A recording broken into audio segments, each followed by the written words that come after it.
वेळ गेल्यानंतर मिळालेल्या गोष्टींचं काय करायचं मला खरंच कळत नाही आहे, पण तरीसुद्धा मी तुमच्याबरोबर ती गोष्ट शेअर करते. कोणती ती तुम्हाला पुढे सांगतेच.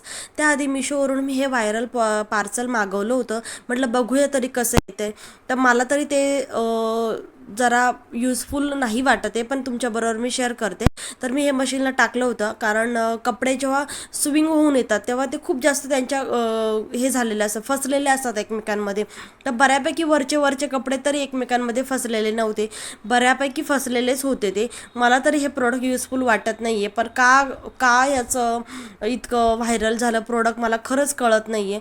आणि आज देवचे पप्पासुद्धा घरी नव्हते, ते जरा बाहेर गेलेले, तर त्याच्यामुळे इतकं बोर होत होतं ना, आणि प्रत्येक गोष्टीचं फ्रस्ट्रेशन आहे ना, असं वस्तूंवर निघत होतं. कारण देवसुद्धा ऑलरेडी रडत होता, कारण आम्ही ऑलरेडी 3 माणसं आहोत, आणि त्यात पण एक माणूस जेव्हा घराच्या बाहेर जातो ना तेव्हा खूप बोर होतं. नंतर मग मी हे काम चालू केलं होतं. म्हटलं चला आपला एक वेळ आहे आपल्याकडे, तर काहीतरी त्याचा वेळ कारणी लागावा तो वेळ, म्हणून मी गुढीपाडव्यासाठी छानशी रेडी टू यूज रांगोळी तयार करायला घेतली होती. तर अशा प्रकारे माझं अर्धं काम तर आज झालेलंच होतं, अर्धं काम म्हटलं उद्या करावा, कारण देव यायची वेळ झालेली होती.